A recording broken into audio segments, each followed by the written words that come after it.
Sa mapagpalang araw po ng Miyerkules sa ating mga minamahal na mga kaibigan, welcome po kayo sa ating Purpose Discussions. Dito po sa Purpose Discussions, we are all learning to pray, to prove, to practice, and proclaim para po ang salita ng Diyos.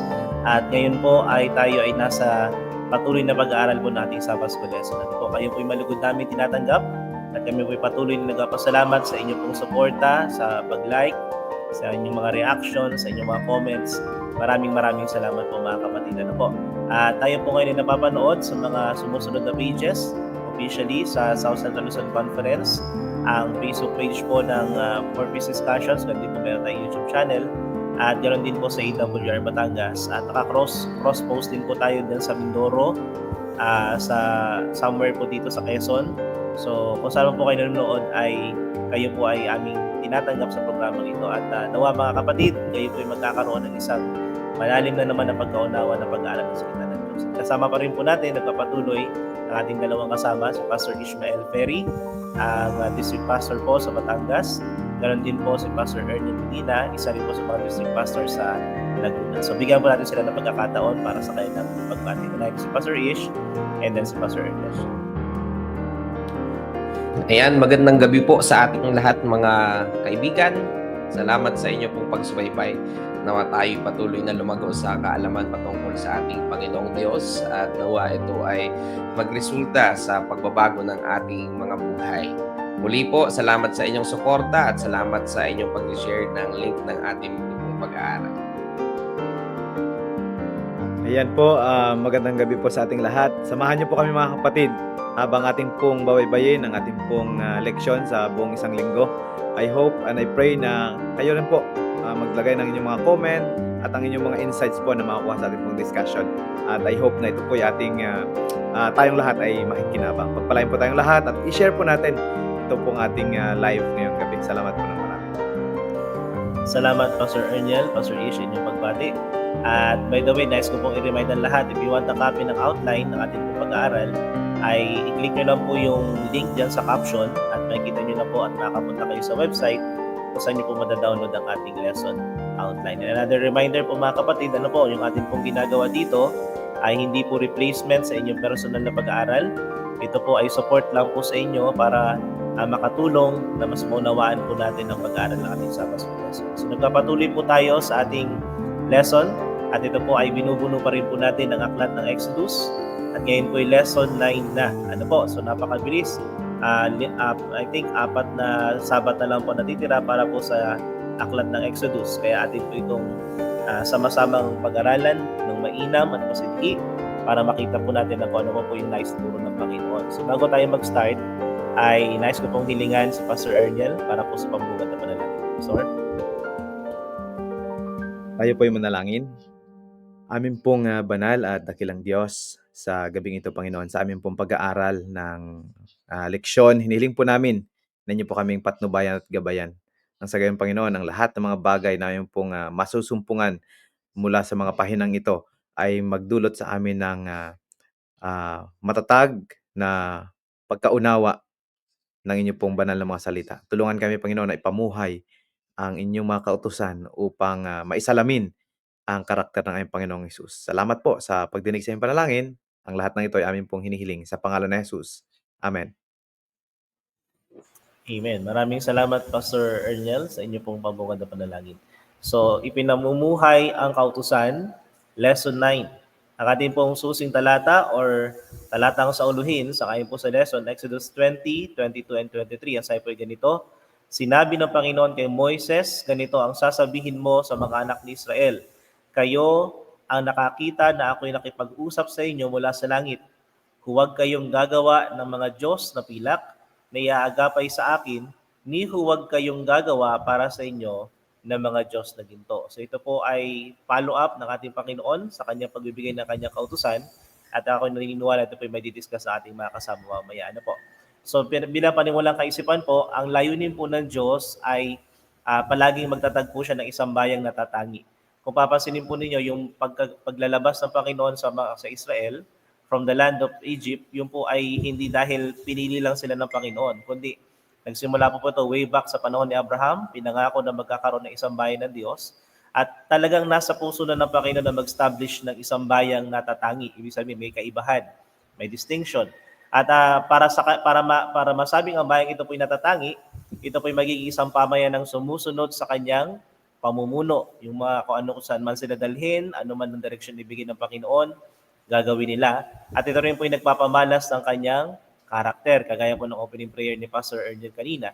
Inaasahan ng Panginoon na sa kanyang mabubuong bayan ay makikita kung ano yung ugali o pamumuhay o gawi na meron siya. At ito po yung makukuha nila sa pamagitan ng pagsunod sa kanyang kautusan. At ito po yung naghahayag ng kabutihan, pag-ibig at katwiran at naglalayong protektahan at takayin tayo sa isang masaganang buhay. So mapansin niyo po dito sa ating panimulang kaisipan na yung direksyon talaga ng Panginoon sa bayan ng Israel ay talagang mabuti. Lahat ay para sa kanilang ikabubuti. At yun yung dahilan kung bakit idinidiin sa kanila na sila po'y matutong ipamuhay yung kautusan ng Panginoon. Kasi kapag natuto silang mag-abide sa kautusan ng Panginoon, ay mas lalo po silang magiging ganap. Magiging ganap yung kanilang pagkahirang na pagiging bayan. So yung ating pong purpose ng lesson for this week ay narito. Number 1 ay pagsasakabuhayan ng kautusan araw-araw. Ito na po yung ating pinakang tema for this week. Number 2, pagsasabuhay ng katarungan at kasakdalan. Number 3, pagpapaubaya ng ganti sa kamay ng Diyos. At number 4 ay pagtahak sa mga plano ng Diyos. So yung point number 1 and point number 3, i-discuss ni Pastor Ernel. And then point number 2 and point number 4, i-discuss po ni Pastor Ishmael Perry. So, ibigay po natin ang pagkakataon kay Pastor Ernel para sa point number 1. Pastor? Ayan, maraming salamat po, Pastor Joshua. Good morning, good afternoon, good evening.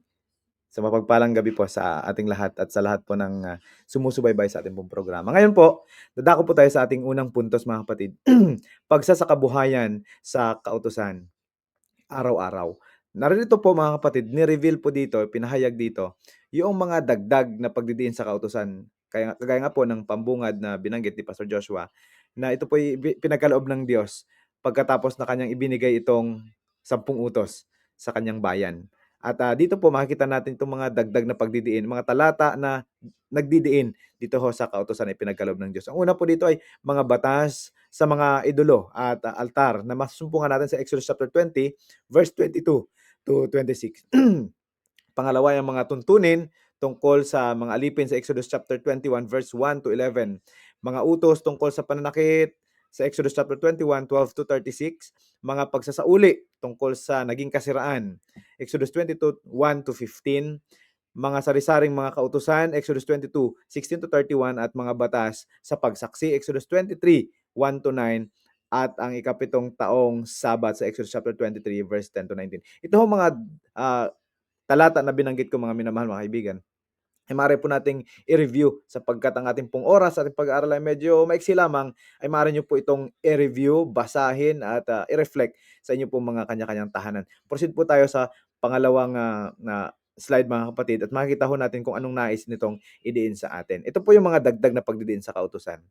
Ang pag-iisip ng mga tao na nabulag at naging hamak sa pamamagitan ng pagkakaalipin at paganismo ay hindi handa na pahalagaan ng buo ang malawak na mga prinsipyo ng 10 utos ng Diyos upang ang mga obligasyon ng Dekalogo ay lalong lubos na maunawaan at maipatupad ang karagdagang mga utos ay ibinigay na naglalarawan at naglalapat sa mga prinsipyo ng 10 utos. Kaya ho ito'y ipinagkaloob ng Diyos, itong mga talatang ito na makikita natin yung mga pagdidiin sa kautosan sapagkat alam naman po natin na sila ho'y matagal na panahon na sila naging alipin sa Ehipto. At hindi ho madali sa kanila na basta na lang ang sundin ang lahat ng palatuntunan ipinagkaloob sa kanila ng Diyos. Kaya napakaganda mga kapatid. Ang Diyos ay talagang binigyan sila nitong mga instruction na ito, dagdag ng pagdidiin sa kautusan upang makita nila ang essence at alam nila paano ito sundin sapagkat alam naman po natin na malaki ang naging epekto at impluwensya sa kanila doon po sa kanilang pamumuhay sa lugar ng pagkakaalipin. Ang mga utos na ito ay tinawag na mga kahatulan dahil ang mga ito ay binalangkas kapwa ng walang hanggang karunungan at pagkapantay at dahil ang mga maestrado ay magbibigay ng hatol sang-ayon sa mga iyon.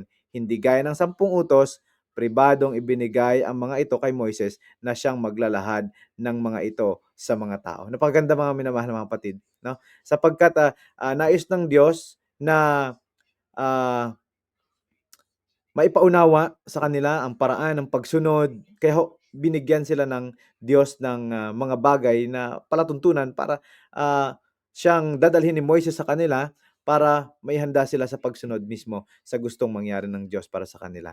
So, makikita natin doon na ang Diyos talaga ay gusto niya na ang kanyang bayan na nilabas mula doon sa dako, sa Ehipto, sa lugar ng pagkakaalipin, ay magkaroon ng shaping, magkaroon ng ma-establish niya as his special people, mga minamahal mga kaibigan. Mga prinsipyo pong itinuturo, ang tunay na kabanalan ay nagmumula sa ating relasyon sa Diyos at sa tuloy-tuloy na pagsunod sa kanyang kalooban. So makita natin dito mga kapatid ang tinatawag na tunay na kabanalan. No? Ito ho'y binubunga mga kapatid ng ating pong binuong relasyon sa Diyos sa pagitan ho ng pagsunod. Alam niyo po, pag tuloy-tuloy nating sinusunod ang mga palatuntunan ng Diyos araw-araw sa ating buhay, ito po'y magiging sabi nga ay routine ng ating buhay. Ito po'y magka-carve na po sa ating mga sa ating kaloob-looban mga kapatid at parang nagiging kasanayan na ho natin. So, kaya ang kabanalan po dito makikita mga kapatid. Hindi sa sinasabing ay ikaw ay sobrang perfect, ikaw ay nagniningning, malayo pa, hindi ho ganyan mga kapatid.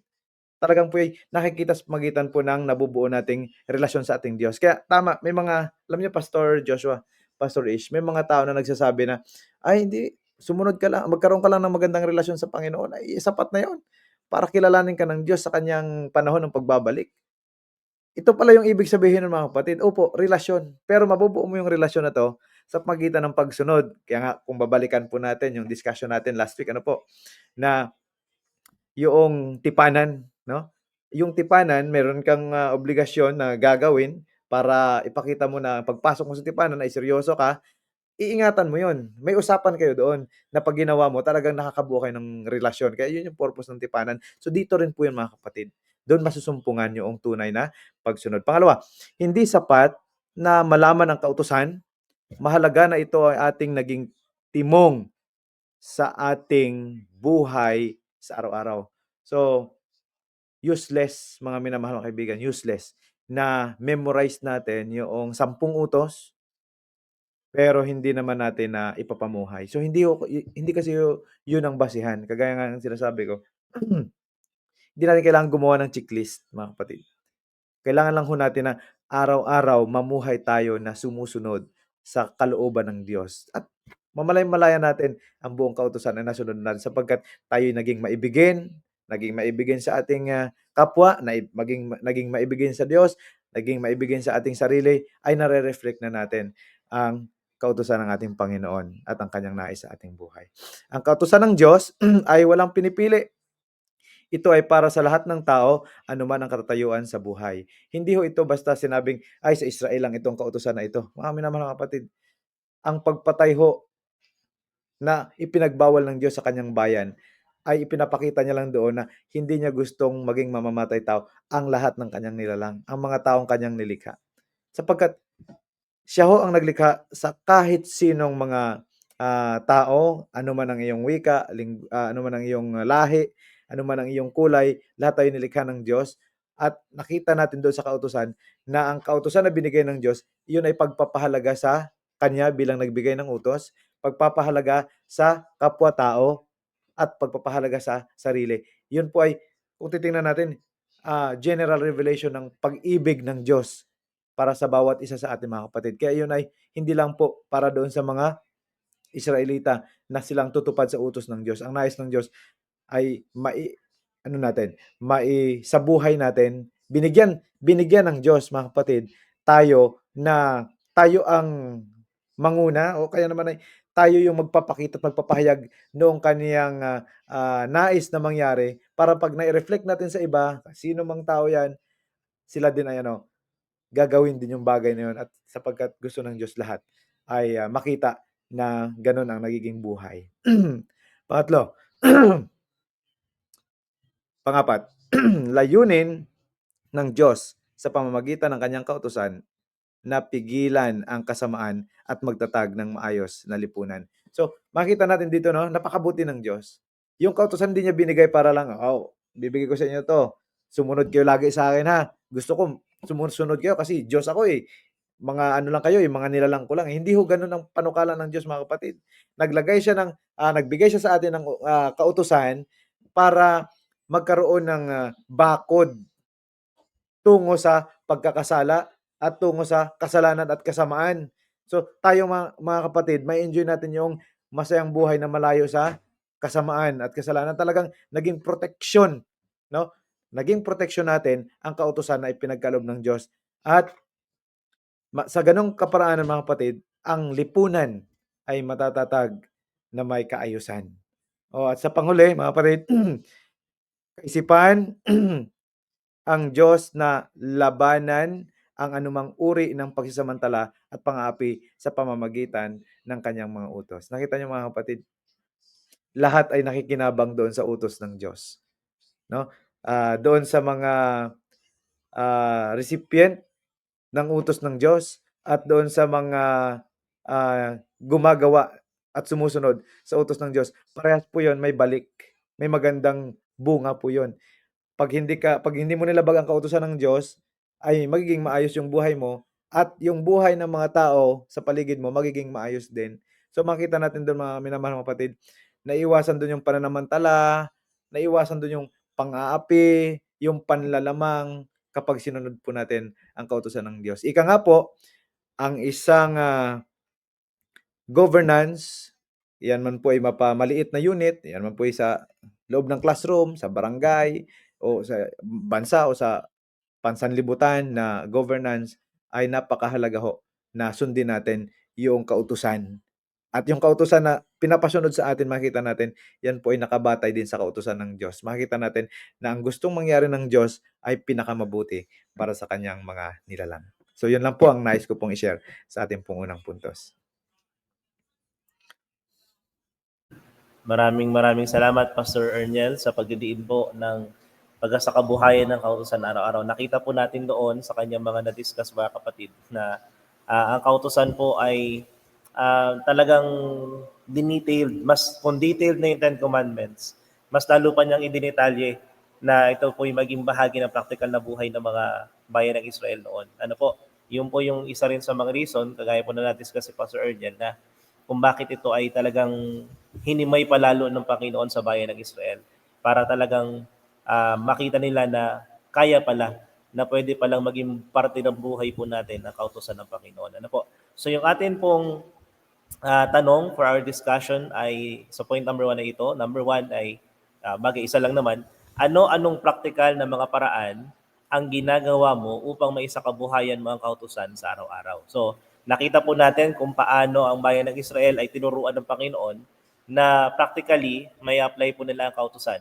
Sa atin naman ngayon, in our generation, sa ating kasama mga pastors, ano yung ating mga natutunang practical na paraan para talagang maging parte ng buhay natin yung kautusan po sa araw-araw? So, unahin natin si Pastor Ish and then si Pastor Erjan. Ayan. So, alam natin na ang kautusan ano po ay pag-ibig sa Diyos at saka pag-ibig sa kapwa. So, pag pinag-usapan natin na dapat unahin ang Diyos, buong puso, buong kaluluwa, buong lakas. Ang ibig sabihin nito ay ang pagtatalaga ng ating mga buhay araw-araw una sa lahat sa Panginoon. Ano po mga kapatid? At syempre, kung i-detalye natin bawat kautos natin patungkol sa pag-ibig sa Diyos, una ay ang pagtatalaga nga, ano po, na walang ibang dapat na maging Diyos liban sa Kanya, na pinaglalaanan ng oras, atensyon, kundi ang Panginoon. So, tapos yung pangalawa ay huwag kang gagawa ng anumang larawang inanyuan. Ibig sabihin talaga ay dapat ay nakafocus ka talaga sa iyong pagsamba tanging sa isang Diyos, hindi sa ibang mga bagay dito sa sanlibutan.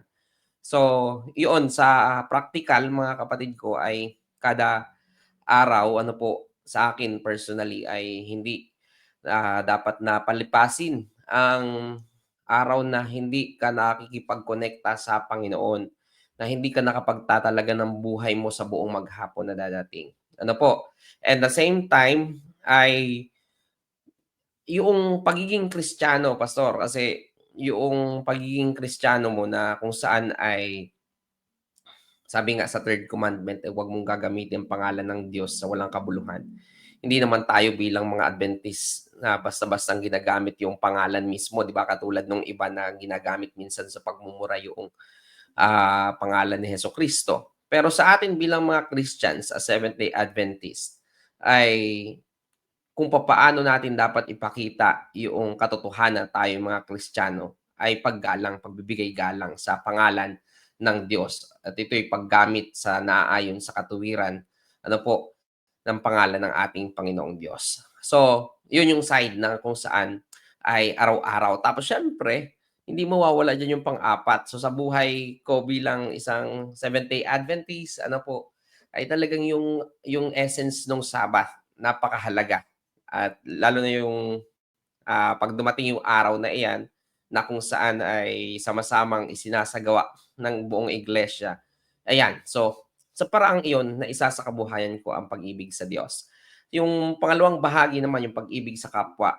Ayan, maraming dapat na i-develop dito pastor, eh, pero isang bagay na nakikita kong practice ko din, ano po ay yung pag-ibig sa kapwa sa paraan ng pagbabahagi sa kanila ng anumang meron ako sa akin, lalo't higit yung katotohanan ng ating Panginoong Diyos at the same time ay practically sa pagbibigay ng kahit mga anumang mga material na bagay, pagkain o anumang tulong sa tao na kung saan ay may pagkakaloob ako. Ano po? So, maraming bagay eh. Kasi kung iisa-isa natin yung kautusan, lalo yung Ten Commandments ay detalyado po iyon. Ano?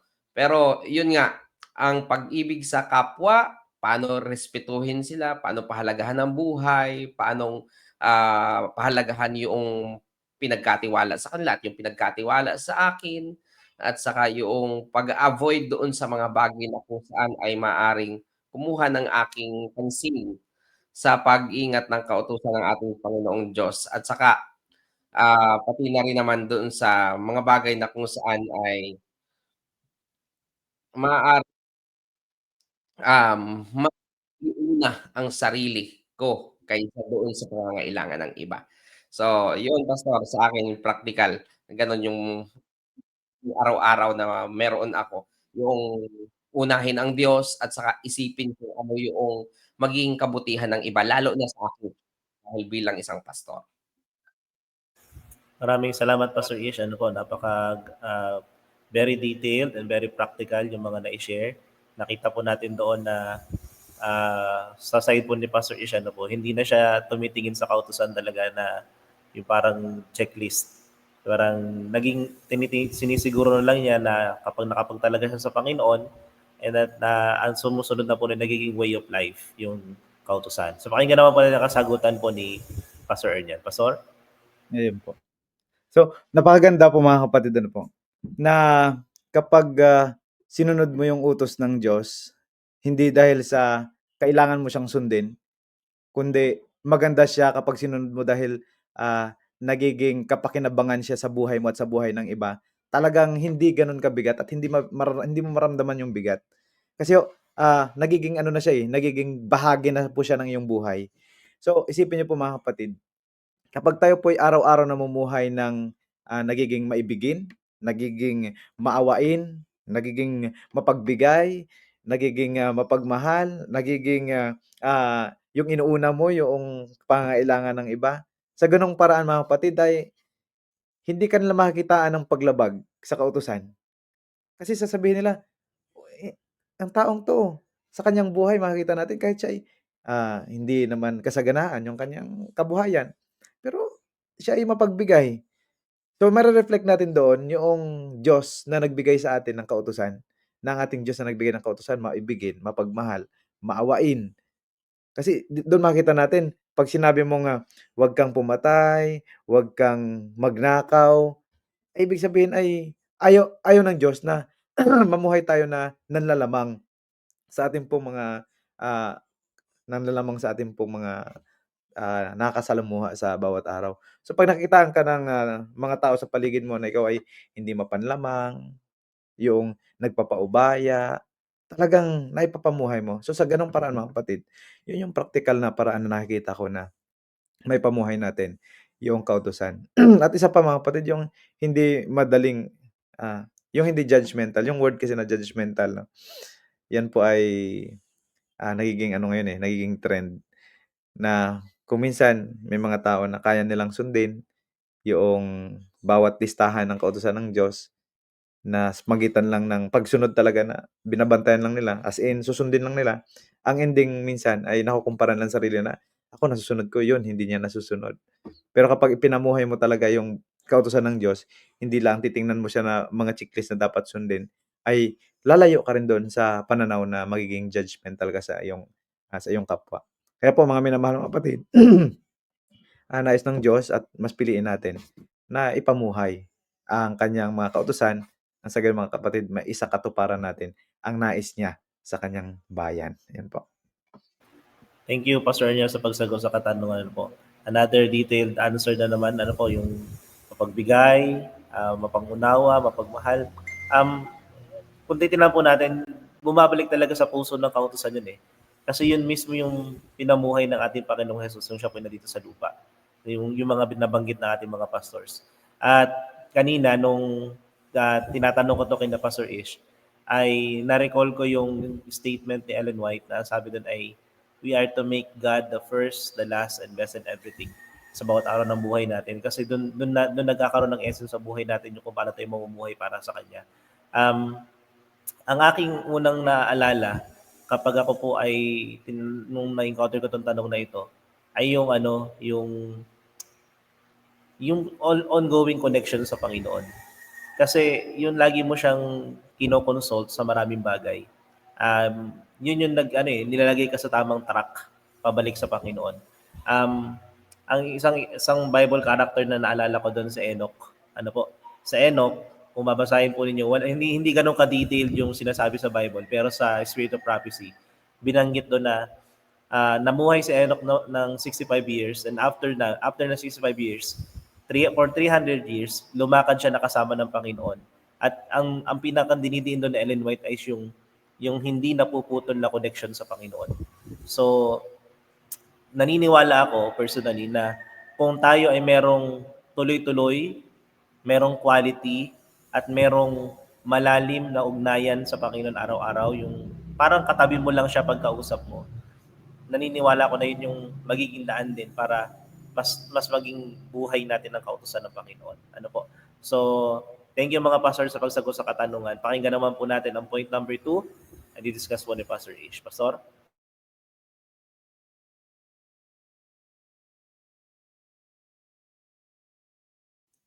So dako tayo mga kaibigan sa pangalawang puntos, pagsasabuhay ng katarungan at kasakdalan. Ano nga ba ang ibig sabihin po ng katarungan at yung kasakdalan? Ano po? Pag sinabi nating katarungan, ay yung pamamalakad ng patas. Ano po? Yung walang yung bagang kung saan ay kapag merong naapi ay ipinaglalaban ang ano po, ang karapatan ng mga naaapi. Ano po? At walang kung saan ay walang pagbibigay ng mas malaking pabor sa isa dahil siya ay espesyal o ganyan. Ang katarungan ay pagtrato ng patas at pagbibigay ng karapatan sa bawat tao. At saka ang kasakdalan, ano po, yung pagiging banal ng ating Panginoong Diyos. So paano ito isinasabuhay ng bayan ng Diyos? Pastor Josh and Pastor Erniel, ito talaga ay pagnanais ng Panginoon, ano? Yun yung para bang yung kanyang karakter na una ay kanyang isinulat sa mga tapyas ng bato, nung ibinigay niya sa Israel, gusto niyang i-transfer yung kanyang karakter sa pamamagitan ng pagsunod. Naunawaan niyo? Tapos, noong sabi ng Panginoon sa kanyang bagong tipanan na ang gagawin naman niya isusulat, talagang ang Diyos na mismo talaga pinakita na ng Diyos ng mas malinaw kung ano yung gusto niyang mangyari. Noong una, binigay niya sa tapyas ng bato para sundin nila at maging katulad siya sa karakter. Ang gusto talaga ng Panginoon, isulat talaga. Maging bahagi na ng ating pamumuhay. Yung kanyang kautusan, which is, sabi nga, ito yung kanyang transcript ng karakter niya. Sabi po dito, sa paraang itinuturo ni Jesus, punta tayo sa New Testament, sa Mateo. Kasi, kadalasan pa naman, Pastor, pagdating sa New Testament, dito yung maraming mga nag-aaral na sabi, wala na yan kautusan, wala na yan. Tingnan natin. Tingnan natin kung ano ang mga sinasabi ni Jesus. Kasi yung kay Jesus, ito yung mga practical at napakalinaw na kapahayagan at pagsasabuhay ng kautusan ng Diyos. Sabi niya, narinig ninyo na sinabi, mata sa mata at ngipin sa ngipin. Ngunit sinasabi ko sa inyo, huwag ninyong labanan ang masamang tao. At kung ikaw ay sampali ng sinuman sa kanang pisngi, iharap mo rin sa kanya ang kabila. Kung ipagsakdal ka ng sinuman at kunin ang iyong baro, ibigay mo rin sa kanya ang iyong balabal. Kung may sino mang pumilit sa iyo na lumakad ka ng 1 milya, lumakad ka ng 2 milya na kasama niya. Bigyan mo ang humihingi sa iyo at huwag mong ipagkaitan ang ibig humiram mula sa iyo. Nakita natin, mga kapatid, yung ang nais ng ating Panginoong Jesus, hindi lang basta mataas na pamantayan, Pastor, kundi yung pinakamataas, yung ideal, ng katulad ng tinuturo niya. Sobrang, pag isinagawa natin ito, minsan maaari natin sabihin, ay sobrang bait naman yan, Pastor. Sobrang bait naman ng taong iyan, yung sinampal ka na sa kanan, bigay mo pa yung kaliwa, tapos patakbuhin ka 1 milya, gawin mong 2.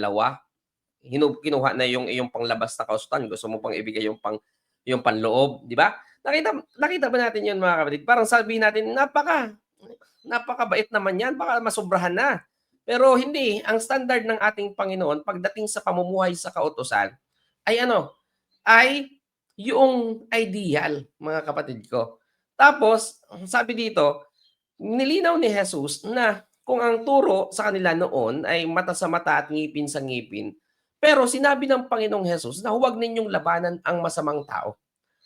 So, para bang pagdating sa kautusan ng ating Panginoong Diyos, hindi lamang kung ano yung nakasulat sa kautusan ang dapat mong gawin. In fact, ang kautusan ng ating Panginoon ay sumasaklaw sa mas malawak. Kaya nga yung law, it should be magnified. Ano po, mga kapatid ko? It should not be after the letter itself lamang ang pagsunod, mga kapatid ko. Kaya yung magnification ng law, halimbawa, pag sinabi sa iyo na huwag kang magnanakaw, ang tanong, hindi ka nga nagnakaw, pero ikaw ba'y naging mapagbigay? Kasi ang kautusan ng ating Panginoong Diyos ay sumasaklaw sa kaugalian, hindi lang sa pagbabawal ng patungkol sa pagsasalaula ng karapatan ng iba, kundi sa kung paano ipakapakita natin yung karakter ng Panginoon. Kaya sabi po dito, tingnan nyo, sabi dito, nung kapag ikaw ay inaalipusta ng kalaban, abay, higitan mo pa yung expected sa iyo. Kasi ang expect sa kanila noon, kapag ikaw ay sinaktan, kung ano yung bagay na kinuha sa iyo, ay dapat gagawin din dun sa iyong kaaway. Pero sabi ng Panginoong Jesus, mas higit pa. So yung law ng ating Panginoong Jesus, kung yan ay patungkol sa pag-ibig sa Diyos at pag-ibig sa kapwa, hindi yan limited doon sa kung ano lang nakasulat sa mga letra ng kautusan. Ibig sabihin, ito ay saklaw nito yung pinakamataas na pamantayan ng pag-ibig sa Diyos at saka pag-ibig sa ating kapwa. Kaya nga sabi po dito, bigyan mo ang humihingi sa iyo at huwag mong pagkaitan ang ibig humiram sa iyo. Humihiram mula sa iyo. Minsan ito'y ginagamit minsan noong mga nangungutang na yung ibig sabihin karapatan nilang pautangin sila, parang gano'n. Tinutukoy dito mga kapatid, hindi actually ito ang tumutukoy doon sa taong humihingi sa iyo. Ang tinutukoy dito ay yung taong magpapahiram. 'Di ba? Kung meron ka, ipahiramin mo, yung ibig sabihin ng ating Panginoong Hesus. So dito ay pinapakita ng Panginoon yung sacrificial na side, mga kapatid ko, ng pagbibigay ng ah, um, hustisya at the same time ay yung pagsasabuhay ng kasakdalan. Kasi pastor, kung ang ating Panginoong Diyos ay sakdal, nais niya maging sakdal tayo. Kung nais ang Diyos, kung siya ay isang makatarungang Diyos, dapat ipakita natin yung katarungan. In fact, sabi pa nga ng sulat ni Ellen White, kasi patungkol naman sa context ng end time, darating ang mga panahon, ang sabi dito, ang ating mga rights ay hindi papaboran ng gobyerno. Yes. So, bali, hindi kikiling sa atin ang hustisya. Tayo pa nga'y ma-oppress ng justice, lalo na, I should say, mali yung term ma-oppress ng justice. O ma-oppress tayo gamit sa paggamit ng batas ng iba. Dahil doon sa konteksto ng patungkol sa krisis ng pagsamba sa darating na panahon, lalo't higit yung patungkol sa araw ng Sabat.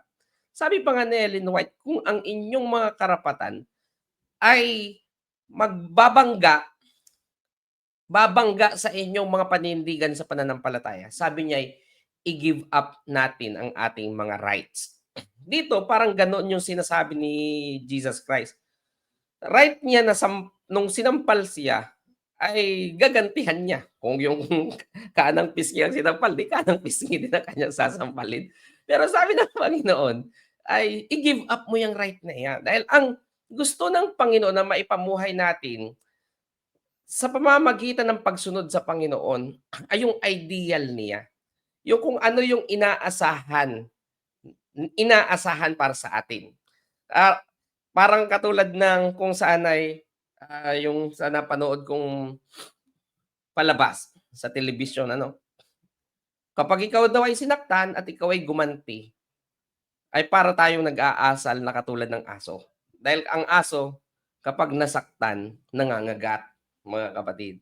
Pero tayo bilang mga Kristiyano, dapat natin pong ipamuhay yung kung saan ay katulad ng sa Panginoon. At sa buhay ng Panginoon, ipinakita niyan, di ba? Niluraan, binugbog, at siya ay sinampal, pero hindi man lang nagsalita ng anumang bagay, mga kapatid ko. At hinayaan niyang ang kanyang katawan ay maabuso ng mga kalaban niya hanggang sa maipako pa sa krus. At sa pamamagitan nun, nagawa niya ang pagtutubos sa atin. At tingnan mo, meron pang mga tao na mismo hanggang sa kanyang kamatayan ay nakumberte ng testimonya ng kanyang buhay na patotoo. Sabi po dito sa parang tinuturo ni Jesus, narinig ninyo na sinasabi, ibigin mo ang iyong kapwa at kapuotan mo ang iyong kaaway. Ngunit sinasabi ko sa inyo, iibigin ninyo ang inyong mga kaaway at idalangin ninyo ang umuusig sa inyo upang kayo'y maging mga anak ng inyong ama na nasa langit. Sapagkat pinagsisikat niya ang kanyang araw sa masama at sa mabubuti at nagpapaulan sa mga matuwid at sa mga di matuwid. Sapagkat kung umiibig kayo sa mga umiibig lamang sa inyo, anong gantimpala mayroon kayo? At kung mga kapatid lamang ninyo ang inyong binabati, anong ginagawa ninyo na higit kay sa iba? Hindi ba't kahit ang mga hentil ay gayon din ang ginagawa? Kaya't kayo nga'y maging sakdal, gaya ng inyong ama sa langit na sakdal. Nakita niyo po mga kapatid? So ang katarungan at kasakdalan, ito'y laging magkasama. Hindi ito pwedeng paghiwalayin, mga kapatid ko. At kung ang turo ng Panginoon ng katarungan at kasakdalan ay katulad lang ng sanlibutan, mga kapatid ko, tayong mga Kristiyano ay wala pa ring makikitang kaibahan. Dahil kung ang ating ipagkakaloob na katarungan ay yung katulad sa mundo, ay ang mangyayari dyan ay ang mangyayari dyan ay kung ikaw ay masaktan, gaganti ka. Kung ikaw ay pagnakawan, kukuha ka din. Ganon ang katarungan sa mundo. Pero ang katarungan at kasakdalan na itinuturo sa atin ng Panginoon ay yung higit pa doon sa kung ano yung nakikita nating kalakaran ng sanlibutan. Kaya dito, mga kapatid ko, si Jesucristo ay itinuturo itong mga bagay na ito sa atin.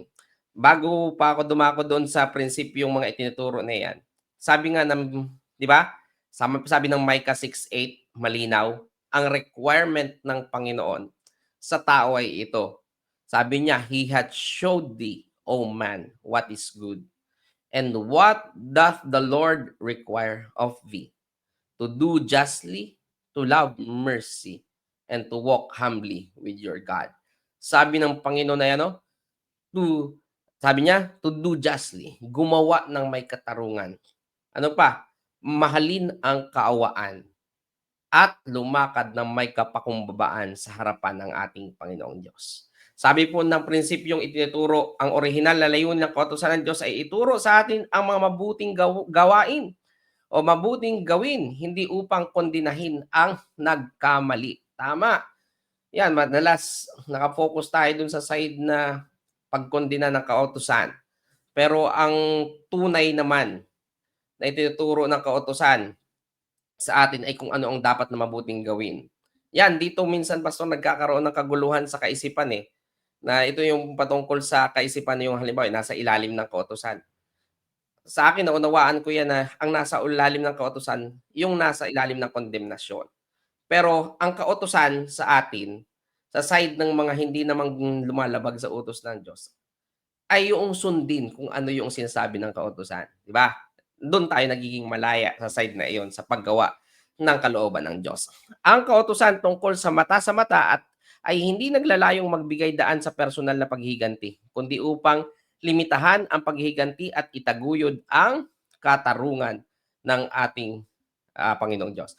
Ang layunin ng katarungan ay hindi lamang upang parusahan ang nagkasala, kundi upang magdala ng pagkakasundo at pagpapanumbalik ng kapayapaan. Gusto ko itong point na ito. Tunay, ang gusto ng Panginoon ay yung pagkakasundo at yung pagpapanumbalik ng kapayapaan. Meron ngang isang lingkod tayo na kausap ko lang siya nung ilang araw. Tatanong talaga siya, ano kaya ang gagawin ko, Pastor, dito sa aking kasamaan? Wala naman akong ginagawa sa kanya. Parang ang sama ng trato niya sa akin. Ang sama ng trato niya sa akin. Bilang pastor, siyempre, maging maingat tayo sa ating mga pagpapayo.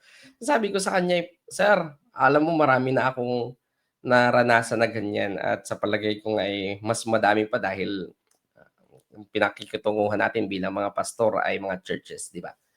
Sabi ko, ang naalala ko agad ay yung sinabi ng Panginoon na huwag siyang manghimagod sa paggawa ng mabuti. Higitan pa niya yung ipakitang kabaitan na parang katulad ng sinasabi ng Apostol Pablo na nag-iipon ka, naglalagay ka ng baga sa ulo. Na dahil doon sa iyong kabutihan, yun ang magsisilbing daan na kung saan ay kayo ay magkasundo at maunawaan niya na siya pala ay nang-aabuso na. O sumusobra na siya doon sa limitasyon na expected sa kanya. Mga kapatid ko, sabi dito, ang layunin ng katarungan hindi lamang upang parusahan na nagkasala, kundi ang upang magdala ng pagkakasundo at pagpapanumbalik ng kapayapaan. So dito sa ating pag-aaral, nakikita natin yung mga sides ng kautusan. Yes, it condemns sin, mga kapatid ko. But it also brings reconciliation and the restoration of peace. Sa huli, ang Diyos ang magtatatag ng kanyang katarungan upang gapiin ang kawalang katarungan sa kasalukuyan. Kaya po dito sa ating pag-aaral na ito, mga kapatid ko, I pray the same na katulad ng sinasabi ni Haring David. Open my eyes, O God, that I may see the beauty that is in your law. Buksan nawa ng Diyos ang ating mga mata. Makita natin itong katarungan, kasakdalan, ng kautusan ng ating Panginoong Diyos ay hindi dapat natin tignan sa negatibong paningin. Bagkus, dapat ito'y ating pasalamatan. Ito'y pagpapala ng Panginoong Diyos sa kanyang mga lingkod upang sa ganon ay maipamuhay natin ang kung anong nararapat para sa atin upang matawag tayong tunay na mga anak na lalaki at babae ng kaharian ng Diyos. Yun lamang po at maraming salamat. Thank you, Pastor Ish, pag-discuss on point number 2. Nakita po natin yung balansing pananaw ng katarungan at kasakdalan. At hindi talaga pwedeng mangyari na may katarungan ka pero hindi mo inaabot yung kung ano yung pamantayan talaga ng Panginoon. Mahirap palang mangyari na ikaw ay just, yung patas ka sa lahat ng bagay pero wala kang karakter ng Panginoon, hindi pa rin pala mangyayari. So thank you Pastor Isha, no, kasi nung nag-discuss ka, napaisip ako na posible nga pala talaga sa buhay ng isang tao na pwedeng kapag yung mga injustices na witness mo, hindi mo na pala kailangan talagang mag-react lagi. Hindi mo na kailangang, alam mo yun, yung parang ah, gumanti kung ikaw man igawan ng masama. Kaya palang gawin ng isang tao yun. Kasi bukod sa ito yung nangyari kay Jesus Christ, nung buhay po niya, ay in our generation ngayon, posible pala kasi yung beauty, sabi nga ni Pastor, yung beauty ng kautusan, nakikita mo din doon yung karakter ng Panginoon. No wonder kung bakit ang kaaway ay talagang gusto talagang ibagsak ang kautusan. Gusto talagang alisin at pasamain sa tingin ng tao ang kautusan ng Panginoon. Kasi nga, yun yung naghahayag kung sino talaga yung Diyos eh. And the moment na ma-realize ng tao yung halaga ng kautusan sa kanyang buhay, mas lalo siyang lalalim sa kanyang paglakad na kasama ng Panginoon. At yun po yung ayaw na mangyari ng kaaway sa atin. Ano po? So, thank you Pastor Ish. So, punta po natin ang ating questions para po sa point number 2. Ito po yung tungkol sa pagpapahalaga. Maaari bang paghiwalayin ang katarungan at kasakdalan? Oo or hindi? Bakit? Paano ka nagpapakita ng katarungan at kasakdalan sa mga taong nakagawa sa iyo ng kasalanan? Ikumpara ang noon at ngayon na paraan mo. Ayan. So, unahin si Pastor Angel and si Pastor Ish. Mukhang excited si Pastor Angel sa tanong. Sige, Pastor. Salamat po Pastor Josh, no. Napakaganda ng paliwanag talaga ni Pastor Ish, mga kapatid, no. So makita natin dito na hindi talaga pwedeng paghiwalayin ang katarungan at kasakdalan at hindi tayo magiging maka-Diyos, mga kapatid, kapag atin pong pinaghiwalay yung pagiging makatarungan natin at yung kasakdalan na sinasabi. Focus ako dun Pastor sa number 2, napakaganda ng tanong. So, noon, no, ikumpara ko yung buhay ko noon sa ngayon. Alam niyo mga kapatid, ah, lumaki ako sa environment na kapag kapag may ginawa sa'yo dapat ay balikan mo din ng kanyang ginawa. Lalo na sa hindi magandang gawain. Kasi ang aking school dati ay public talaga ako nag-aral. Nung nakatikim ako ng Christian education, grade 6 na po. Pero pagdating sa high school balik ako sa ano, sa public school. Dun mo makikita ang iba't ibang pag-uugali ng tao. Kaya doon mga kapatid 'pag tiningnan ka, talagang ano ka rin, nacha-challenge ka rin, masama kang tumingin, Talagang bibigyan mo din kung anong ibibigay sa'yo ay ibibigay mo din. So, naalala ko 'yun yung lumang buhay, yung nakaraang buhay ko na I mean nakaraang paraan ng buhay na makikita sa akin. But eventually mga kapatid noong, hinubog ako ng Panginoon sa mga karanasan, sa mga, hamon at, pinakita niya at pinakilala niya sa akin ang kanyang pag-ibig na dakila. Dun ko natutunan na, hindi lagi at hindi dapat kapag ginawan ka ng masama ay masama din ang iyong igaganti. Opo, sa una sasabihin mong mahirap, eventually mahirap talaga naman. Pero alam mo yung nandun yung may nagtutulak sa'yo, may nag-uudyok sa'yo na, na, 'wag mo nang gawin." May nagpapakalma sa'yo sa panahon na ganyan mga kapatid. So siguro mainam para malabanan natin ang ganyang, sitwasyon mga kapatid, sa panahon na tayo po'y nakakaranas ng injustices, sa panahon na nakakaranas tayo na parang nalalamangan tayo ng iba, ay pagbulay-bulayan natin ang naging karanasan ng ating Panginoon. Anong kanyang pinagdaanan, anong kanyang ipinamuhay, alang-alang po sa ating pong kaligtasan na, tinanggap buhat sa kanya mga kapatid at sa kapatawaran sa ating pong mga pagkakasala. Nang sa gayon mga kapatid, sa panahon na nagbulay-bulay na tayo makita natin ng Panginoon nga po, mas higit ang injustice na naranasan kaysa sa ating nararanasan. Dahil sa kanyang, karakter at sa kanyang pag-ibig, nakita natin papaano niya ipinahayag yung tinatawag na katarungan at kasakdalan sa pagitan ng buhay na maibigin. Maibigin sa kaawaan, maibigin sa mga taong kanya pong, nakakasalamuha. Maging sa mga taong galit sa kanya mga kapatid, pinakita niya ang dakilang pag-ibig. So yun po ang hamon sa atin din mga kapatid, sikapin natin at pagbulay-bulayan ang kabutihan at pag-ibig ng Diyos, mai-reflect natin ang kanyang karakter sa magitan ng ating buhay. Yan lang po Pastor Josh, Pastor Ish. Thank Thank you, Pastor Ernel. Pakinggan naman po natin si Pastor Ish. Pastor? Ayan. So, salamat po, ang ganda ng mga katanungang ito. Doon sa una, hindi talaga natin pwedeng paghiwalayin ang katarungan at kasakdalan. Ibigyan ko kayo ng konting example doon sa rich young ruler. Kadalasan ka dito sa rich young ruler, ang ating focus doon yung kayamanan niya eh. Pero mag-focus tayo doon sa excuse me, doon sa layunin ng Panginoon kung bakit siya mayaman, bakit siya binata pa, at bakit siya ruler sa panahon nila. Ang dahilan ay upang excuse me po. Ayan. Ang dahilan ng Panginoon ay para gamitin siya sa paglilingkod, di ba? Kasi yun naman ang dahilan kung bakit siya mayaman eh, dahil para gamitin siya sa paglilingkod. At lalo na't inlagay siya sa posisyon. Sa akin, Pastor, yung katarungan, bukod dun sa hindi ka gumanti kapag ikaw ay ginawa ng mali. Bukod pa dun, ang isa pang facet ng katarungan ay yung para protektahan at ipaglaban ang karapatan ng mga mahihirap, ng mga api, at saka ng mga tao na kung saan ay, sabihin nga natin, hindi nabibigyan ng katarungan, mga kapatid ko. Yung rich young ruler, ang isang aspeto doon, kung bakit sinabi ng Panginoon, gusto mo maging sakdal, ipamili mo ang iyong mga ari-arian at ibigay mo sa mahihirap. Yun sa paraan na iyon ay justice, kasi ang itinuturo sa atin ng Panginoon, kung ikaw ay mayroon, magbigay ka. Magbigay ka. Sa pamamagitan ng pagpapala mo, ay i-bless yung mga taong na-oppress ng gobyerno, na-oppress ng mga iba pang mayayaman. So kung yung rich young ruler na yung ginampanan ang justice sa side niya, mauunawaan niya na ang kanyang kayamanan ay para ibigay doon sa mga nangangailangang mga tao at hindi para sarilinin sa kanyang sarili lamang. Kaya sabi ng Panginoon, gusto mong maging sakdal? May isang bagay kulang sa iyo eh.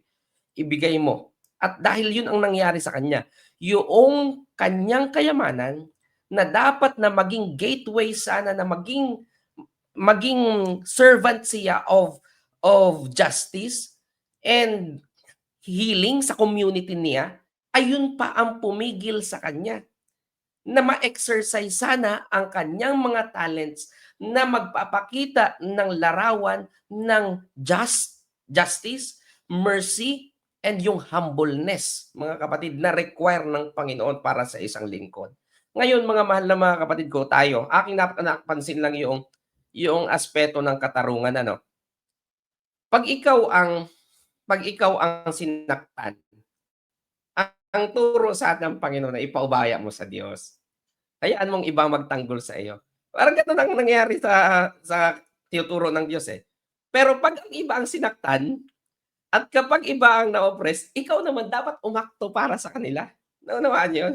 So yung taong na-oppress, mga kapatid ko, hindi siya yung laging dapat gagawa ng paraan para makabawi siya. Dapat hayaan niyang iba o ang Diyos ang gumawa. Pero kapag ikaw na may nakitang isang taong na-oppress, ikaw naman ang aakto in behalf of him. Yun ang concept ng justice. Ano po mga kapatid ko? Na kung saan yung bagay na meron ka at wala yung isang tao, ipagkakaloob mo, mga kapatid ko. So, sa paraan ng ating pamuhay bilang mga Kristiyano, paano ka magiging sakdal sa harapan ng sanlibutan kung ikaw ay nananatiling pinagpapala ng Diyos while others are suffering, while others are in need, mga kapatid ko? Paano magiging sakdal? Pero yun ang ipinakita ng ating Panginoong Hesukristo, di ba? Yung katarungan na kung saan ay ino-oppress ang bayan ng Diyos sa pamamagitan ng kasalanan. Ano po, mga kapatid ko, nadulot ni Satanas doon sa bayan ng Diyos na kanyang pinili. But Jesus Christ, mga mahal na mga kapatid, ay iprovide niya ang kanyang banal na buhay at ipinagkaloob, kasi kung ano yung wala yung Israel na mayroong hawak na kautusan na hindi naman makakapagligtas sa kanila, kundi yun ay salamin ng karakter ng Panginoon. Kung ano yung wala sa kanila, yun ang provide ng Panginoon. Yung righteousness, yung pagsunod sa kautusan na wala sa Israel na hindi nila magampanan. And sa pamamagitan nun, binigyan ng Diyos ng justice ang Israel sa pamamagitan ng pagpapalaya sa kanila. Mula doon sa mga maling aligasyon ni Satanas. Kaya hindi talaga natin pwedeng paghiwalayin yan. So dito naman, paano ko na ipapakita ang katarungan, kasakdalan? Sa akin, Pastor, ang observation ko sa akin sarili, yang mas lumalakas yung aking konsensya. Mas lumalakas the more na I stay with Jesus, the more that I meditate on His words. Mas lumalakas talaga yung pagpaparamdam sa akin ng Panginoon na, "Ay, ito ang dapat mong gawin. Ito dapat yung gawin mong pagpipigil." Lalo na pagdating sa mga bagay na yan. Nakikita ko din may improvement. Nagpapasalamat ako sa Panginoon kahit sabihin natin hindi gano'n yung radical na change agad, kundi merong gradual. Alam mo lalo na nung ako'y yun nga, ilang buwan pa lang kami mag-asawa ni misis. Pero nung una talaga hindi ko naiisip yung side niya. Pero later on ano, pagkatapos na halimbawa nakakaranas naman tayo minsan ng disagreement, mare-realize ko, naku, parang ang sama naman ng ginawa ko talaga sa kanya.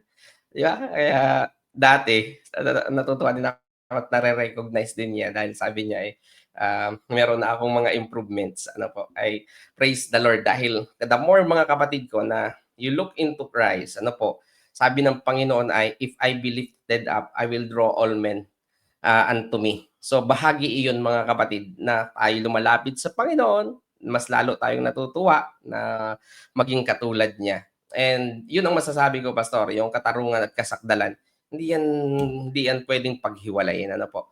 So maraming salamat po. Thank you, Pastor Ish, sa pag-share din po ng practical.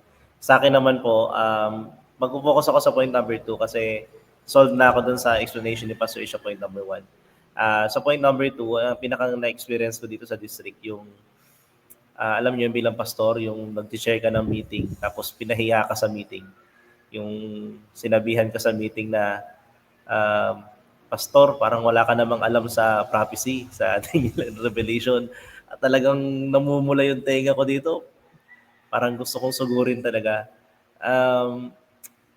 But then, tinuruan pa rin ako ng Panginoon na magpigil. Kasi habang pinagsasalita niya ako ng ganon, nakikita ko yung reason kung bakit siya ganon. Kumbaga yung itong tao na ito, may background sa buhay, may ganitong pinagdaanan. Kaya tiniis ko ng tiniis kahit dinidiin niya ako ng dinidiin sa board. And then, the next day, sabi ko, pupuntahan po kita sa bahay, mag-uusap po tayo, ganyan-ganyan. Hindi niya ako hinarap. Siguro mga 2 to 3 hours ako naghintay doon sa labas ng bahay niya. Di talaga. Talagang sabi ko, ano kayang gagawin ko dito? 3 days. 3 days talaga na ang sama-sama talaga ng pakiramdam ko sa tao na yun. Na parang, alam mo, bilang pastor, parang gusto mo na sumpain. Parang gano'n. Pero, ang ending is, kami ni Mrs. Tinuruan kami ng Panginoon. Nag-pray kami. And then, pinag-pray namin yung tao mismo. Binanggit namin sa prayer yung pangalan niya na, Panginoon, kung ano man po yung meron sa ganito sa taong ito, kayo na po bahala. Alisin niyo lang po sa amin yung galit. Alisin niyo po sa amin yung inis sa taong ito. And true enough, siguro, I could say that's a miracle kasi tinanggal talaga ng Panginoon yung galit. And napalitan ito ng mas lalong yung awa, yung concern sa tao. And every time na magkikita kami, hindi na ako yung paiwas. Talagang nag-expect ako ng paraan na makakalapit sa kanya and then pag kinausap ko siya, ipaparamdam ko sa kanya na para wala siyang ginawa sa akin na masama. Yung ganon. And then, nagawa ko siyang yakapin. Hindi ko naman dinagukan, pero nagawa ko yakapin. Kasi, inalis ng Panginoon yung galit. So, para sa akin, yung doon nangyari yung sinasabing katarungan at kasakdalan. Kasi, doon ko na-realize ang katarungan, hindi po talaga siya more on sa yung makaganti ka ng ngipin sa ngipin at mata sa mata. Kundi kapag ginawan ka ng masama, gantihan mo ng mabuti. So para sa Panginoon, yun yung tunay na katarungan.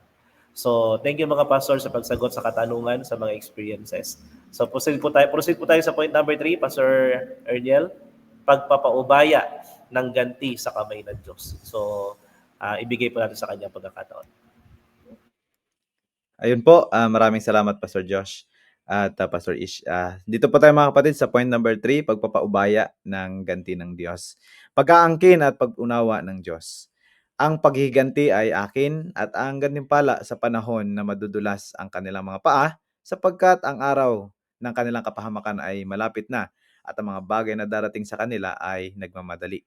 Subalit, ibigin ninyo ang mga kaaway at gumawa kayo ng mabuti. Magpahiram kayo na hindi umaasa ng kapalit. Malaki ang magiging gantimpala ninyo at kayo'y magiging mga anak ng kataas-taasan sapagkat siya ay mabait sa mga di mapagpasalamat at masasama. Maging maawain kayo gaya ng inyong Ama na maawain. Ito po yung nais ng Diyos mga kapatid, no? Ah, na nalalaman at batid ng Diyos na ang ating pong kaalaman ay hindi gano'n kasapat para ipagkaloob yung tamang kahatulan sa mga bagay na nararanasan natin. Kaya nais ng Diyos na siya mismo yung gumawa ng mga bagay na yon at nararapat na siya ang gumawa para sa atin. Sapagkat ang nais niya lang mga kapatid sa atin ay talagang ipakita natin yung pag-ibig maging sa ating mga kaaway at yun din po ang demonstration ng ating pong Panginoon. Pinakita niya po na kahit, mga taong hindi tumanggap sa kanya ay patuloy niya pong, iniibig, minamahal. Ito pong susi ng pagpapaubaya. Huwag kayong magaling sa inyong mga sarili. Huwag ninyong gantihan ang sino man ng masama sa masama. Isipin ninyo ang mga bagay na kapuri-puri sa harapan ng lahat ng mga tao. Kung maaaring hanggang sa inyong makakaya ay makipamuhay kayo ng mapayapa sa lahat ng mga tao. Talagang dinidiin dito mga kapatid 'no, na hanggang sa ating pong makakaya. Kasi alam ng Diyos 'no, yung challenge mga kapatid sa panahon na tayo'y nasa sitwasyon na ganito. Talagang sinusubok tayo ng kaaway, talagang papalabasin yung sabi nga ay pinakamasama na katangian na meron tayo. Pero ang sabi ng Panginoon mga kapatid, hangga't sa makakaya natin ay atin pong, iiwasan. Mga minamahal, huwag ninyong ipaghiganti ang inyong sarili kundi ipaubaya iyon sa galit ng Diyos sapagkat, nasusulat, "Akin ang paghiganti, ako ang gaganti," sabi ng Panginoon. Kaya't kung ang iyong kaaway ay magutom, pakainin mo. Kung ang kung siya'y mauhaw ay painumin mo sapagkat sa paggawa mo ng ganito ay mga baga ng apoy ang ibubunton mo sa kanyang ulo. Huwag kang padaig sa masama kundi daigin mo ng mabuti ang masama. Makita natin mga kapatid na hindi satisfying, 'no, hindi satisfying yung 'pag ginawan ka ng masama ay gagantihan mo rin siya ng gano'ng kasama. Hindi 'yun satisfying mga kapatid, nakita ng Diyos 'yun. Walang mababago do'n, magagantihan lang kayo, walang magandang patutunguhan. Pero kapag ginawan mo ng mabuti, everytime gagawan ka ng masama, ito sa ngayon sa Biblia, ay talagang satisfying 'yun mga kapatid. Kasi para siyang ano, para siyang binuhusan ng dito mainit, cold 'to, Pero parang sa ating expression para siyang binuhusan ng napakalamig na tubig na ma mab ma ma ano siya, mapupukaw ang kanyang kaisipan na, "Oh, kakaiba itong taong ito, Ginawa ko ng lahat ng kasamaan dito pero tingnan mo binabalik sa akin, magandang kagantihan." Sa gano'ng paraan mga kapatid, matutupad yung nais ng Diyos bakit siya nagbigay ng kautusan sa atin, na gusto niya ng hindi lang po, pagpapatawad kundi kaayusan, pagpapanumbalik. Napakaganda po mga kapatid nitong puntong ito. So titingnan po natin itong mga prinsipyo na nais ituro sa atin pong ikatlong puntos. Ang pag-ibig ang pinakamahalagang katangian ng Diyos at dapat itong maging sentro ng ating buhay. Magmahal kung papaano tayo minamahal ng Diyos. So ang ating pong, example ng pag-ibig mga kapatid na i-express natin sa iba ay ang example ng ating Panginoon. So, dito natin makikita na do'n tayo huhugot sa in dealing mga kapatid, in dealing with other people, sa ating pong mga neighborhood, maging sa ating mga kaaway, enemies natin. Kung do'n tayo humugot kung papaano tayo inibig, minahal, at kinahabagan ng ating Diyos. Sa gano'ng paraan mga kapatid ay talagang makikita natin, ganito pala ang paraan ng Diyos. Ito rin ang aking i-apply mga kapatid. Pangalawa, ang pag-ibig ay nangangailangan ng pagsasakripisyo at pagpapakumbaba. So hindi ho natin maaalis itong salita o itong katotohanan na may pagsasakripisyo mga kapatid. Opo, mahirap. Nandun Pastor Joss, Pastor Ace, ang sasabihin bawat isa sa atin na, "Napakahirap pastor na gantihan mo ng mabuti yung gumagawa sa'yo ng masama." Pero makita natin dito mga minamahal na kapatid, bahagi ho yun ng pagsasakripisyo mga kapatid. Mabigat, siyempre hindi naman napakaano naman natin, hypocrite naman 'pag sinabi natin, "Hindi, madali lang yan kapatid, kayang-kaya yan." Talagang yun ay bahagi mga kapatid ng sakripisyo. Alam niyo mga kapatid, sa panahon ng ating Panginoong Hesus, talagang ipinakita niya dun physical and emotional and spiritual physical, emotional sacrifice na kaakibat dun sa kanyang pagbibigay ng pag-ibig sa mga taong gumawa sa kanya ng, hindi kanais-nais mga kapatid. Sabi pa dito, kailangan nating talikuran ang ating sariling kagustuhan at interes upang unahin ang kapakanan ng iba. Nagustuhan ko yung binanggit ni Pastor Ish kanina eh. Yung hindi siya nagiging makatarungan o nagiging justice kung nakikita mo ng may ginawa na injustice sa tao o sa paligid mo na may kakayanan kang gumanti ng mabuti para sa kanila. I mean, gawan sila ng mas mabuti dahil hindi na sila nagawa ng mabuti ng iba, ay hindi mo ginawa. So, wala rin dun yung injustice na sinasabi ng ating Panginoon na nais makita sa atin, mga kapatid. So, dito talagang makikita natin na gusto ng Diyos na hindi sariling interes ang ating pong uunahin, kundi ang interes ng iba na siyang pinakita din sa atin. Magtiwala sa Diyos na siya ang magbibigay ng katarungan sa kanyang sariling panahon at paraan. Ang paghiganti ay nagpapakita lamang ng galit at hindi nagdadala ng kapayapaan. Tunay, mga kapatid. Yung sinabi ko kanina na the more na gagantihan mo ng masama ay patungo kayo sa kaguluhan, matinding kaguluhan. Kasi ang nasa-satisfy lang doon, galit mo eh. Hindi naman yun yung gusto ng Diyos, mga kapatid. Ang gusto ng Diyos, magkaroon ng kapayapaan, ng kaayusan, ng pagpapanumbalik. Pero sa ginagawa mo, talagang hindi mo ma-achieve yun kapag gaganti ka sa gumagawa sa'yo ng kasamaan. Siguro kahit pa sa pagbibigay ng kabutihan, yung sinasabing gantihan mo ng kabutihan, mga kapatid, kahit pa doon na gagawa ka ng mabuti dahil ginawan ka ng mabuti, kahit na hindi mabuting ginawa sa'yo, gawan mo ng mabuti, mga kapatid, 'no? Iyon ang gusto talaga ng Diyos. Panghuli, gawin ang tama sa tamang paraan. Ibig sabihin pala, mga kapatid, may mga tama na ginagawa natin sa hindi mabuting paraan. Hindi lahat ng tama ay katanggap-tanggap. 'Di ba? Acceptable. Kaya tama tama ito, mga kapatid, itong punto na gusto ng Diyos sa atin, gawin ang tama sa tamang paraan. So matuto tayong sumunod sa mga tamang proseso at magtiwala sa itinalagang otoridad upang isagawa ang tamang proseso. Sa panahon, mga kapatid, na tayo mismo ang nakakaranas ng injustices, 'no? Huwag tayong gumawa ng hakbang, kaparaanan para makamit yung hustisya. Alam niyo, mga kapatid, uso ngayon sa ating paligid ang pagsisigaw ng kahit sino sa labas na, "Hustisya, hustisya." Pero makikita natin, mga kapatid, na sariling kapakanan lang nila ang kanilang sinusulong para makamit yung hustisya. Ang nais ng Diyos, mga kapatid, siya ang magbibigay ng hustisya, 'no. Sa panahon na kaya nating gumawa ng pinakamabuti, dun lang tayo aakto. Pero sa panahon na hindi naman mabuti ang ating mga gawa, manahimik lang tayo at manalangin, mga kapatid. Hintayin ang paraan at pagkilos ng kamay ng ating Panginoon. So, yun lang po aking mai-share. Magandang gabi po sa ating lahat. Thank you, Pastor Erniel, sa point number 3. Ano po? At sa mga na-share po ninyo ng mga dapat nating makonsider. Mahirap po talaga ito, mga kapatid. At na-realize ko habang nag-explain si Pastor Erniel, Pastor Ish, wala pala tayong pwedeng akuin talaga kahit ano. Kahit yung ganti, hindi mo pwedeng akuin. So talagang papasok pa rin dito yung stewardship na you cannot claim anything maliban sa tanggapin mo lang kung ano talaga yung provision na ibinigay sa iyo ng Panginoon. At sa isang tao na wala sa Panginoon, napakahirap tanggapin na Diyos ang gaganti. Ano po? Kasi lagi tayong human nature, lagi nating hahanapin yung makakatabla tayo. Ano po? Yun yung human nature natin.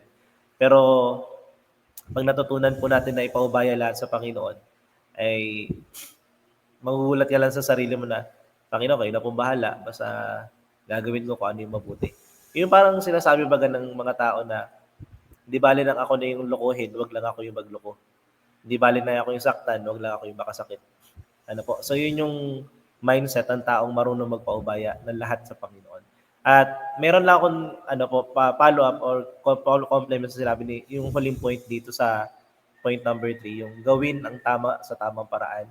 Matuto tayong sumunod sa tamang proseso at magtiwala sa itinalagang otoridad para sa upang isagawa ang tamang proseso. Sa church po natin, napakahalaga nito, mga kapatid, kasi minsan kapag nakaka-witness po tayo ng injustices, parang merong drive sa loob natin na parang gusto nating gumawa kagad. I've been there. ano po, nung nakakita tayo ng mga injustices, mga hindi dapat nangyari ganito, napakabilis kong magbitaw ng salita. Post agad sa GC, post agad sa Facebook, ganyan. Pero lately, tinuruan ako ng Panginoon through my wife. Galing sa misis ko na. Sabi ni, isang mixing sentence lang. Pwede ba lang nga, huwag ka na makisawsaw dyan kasi hindi mo naman yan trabaho. Kumbaga yung simpleng salita na yun, ipinapaunawa sa akin na merong tamang proseso na haharap dyan. Hindi mo kailangang sumahusa dyan. Kasi meron kang sariling responsibilidad na doon ka sisingilin ng Panginoon. So kung uubusin ko yung panahon sa nangyayaring ganito ganyan, yung mga issues na we-witness natin, hindi na papabayaan ko yung kabilang side na doon naman ako sisingilin ng Panginoon. So, kaya tama talaga na magtiwala tayo sa Diyos at hayaan natin siya yung gumawa ng paraan. Huwag nating pangunahan ng Panginoon kasi kapag tayo ang nauna, minsan ay nagkakagulo pa lalo. Ano po? So, yung ating pong question dito, magkasabuhay, sa maiksing paraan, magbahagi ng isang karanasan na ikaw ay gustong-gusto mong gumanti, subalit hindi mo na lang ginawa, paano ka tinulungan ng Panginoon. Yung talagang kulang na lang ipitikin mo sa ilong, yung ganun. Pero hindi mo pa rin ginawa. So, unahin natin si Pastor Ish and then si Pastor Agla. Ayan. So, sa akin siguro yung kadalasan kasi pag sa pag-uusap kasi kahit sino man ang kausap mo pag sa chat kayo nag-uusap parang ang dali mong maiamot, 'di ba? Kasi kasi ikaw yung parang nanghuhula ng emosyon nung paraan ng pagsasalita ng kausap mo sa iyo. So, one time nakaranas ako ng ganyan na kung ano-anong sinabi sa akin. Ang daming mga sinabi sa akin, ano po. Tapos, nakasagot naman ako ng mga ilang mga kasagutan. Ano po, pero nung sumagot uli siya sa'kin ang haba, hindi ko na nakita yung kanyang mga chat sa akin pero binura na lahat, ayan.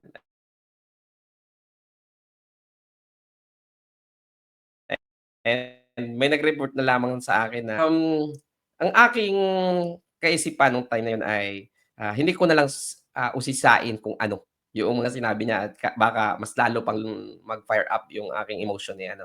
Pero isang nakatulong sa akin ay isipin na ang taong iyon ay kontrolado lamang ng kaaway, kaya niya nasasabi yun. So, naunawaan niyo mga kapatid na minsan yung ating mga galit hindi minsan natin na ilalagay sa placement ng tama, eh, na tayo nasa context ng great controversy na may mga bagay na ginawan tayo ng masama o kaya naman ay naabuso tayo.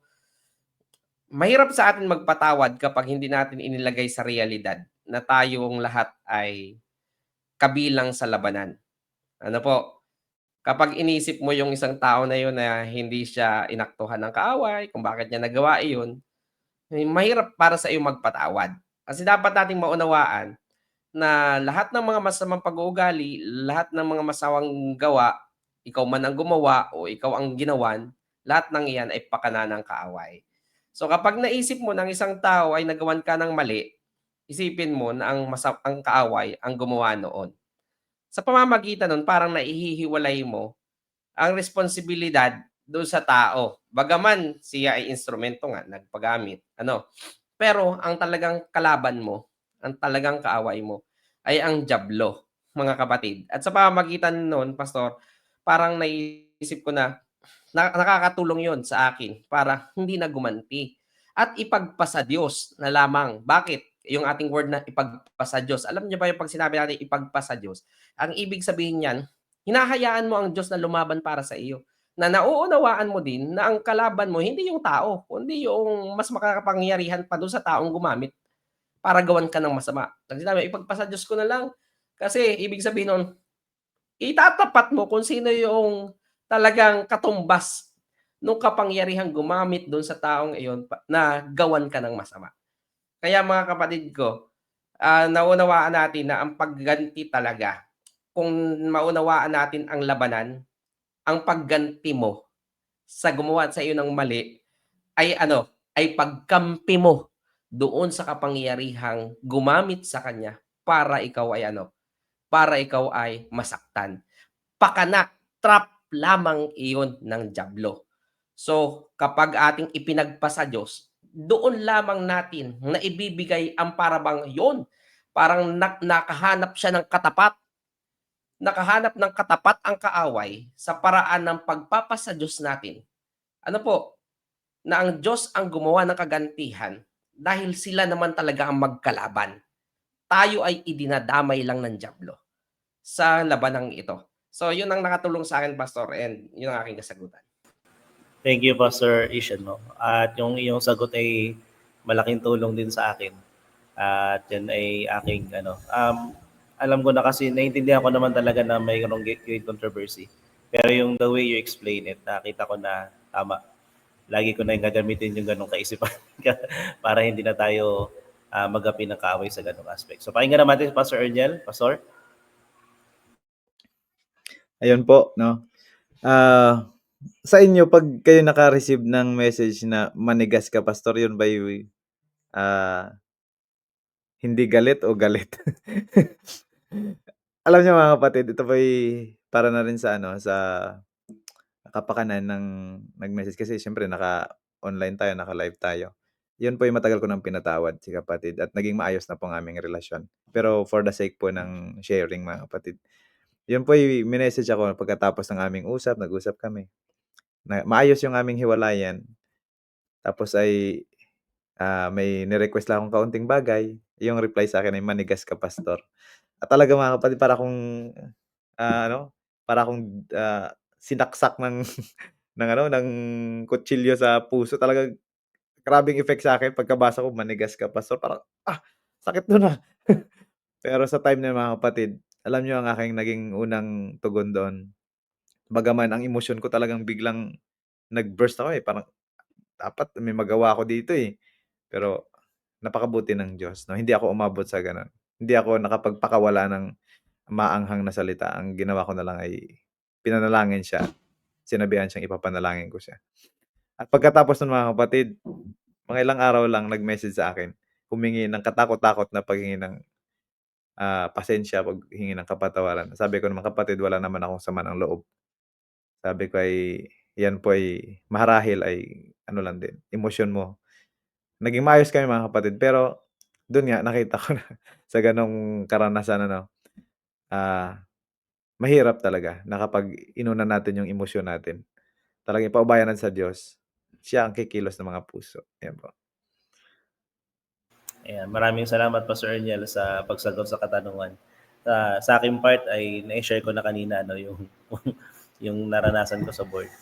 Siguro yung sa part na ito, i-share ko yung experience ko sa bahay sa araw-araw. As you all know, yung aking may bahay, may mga na-experience sa nakaraan. So, minsan, which is some part of it ay kasalanan ko din. And may mga times na yung releasing, nagre-release siya ng kanyang iniisip, ng kanyang nararamdaman. Alam niyo, minsan ang dating sa akin, kahit hindi naman talaga nakaka-offend yung sinasabi niya, minsan ay iba yung dating sa tainga ko. Na alam mo, magsasabi lang siya ng ganito tungkol sa pagkain, tungkol sa hugasin, sa linisin sa bahay. Yung dating sa tenga ko, parang siya kanya, syempre Bisaya, Ilongga, yung the way na mag-release siya nun, normal yun sa kanya. Pero yung lapat sa tainga ko, iba.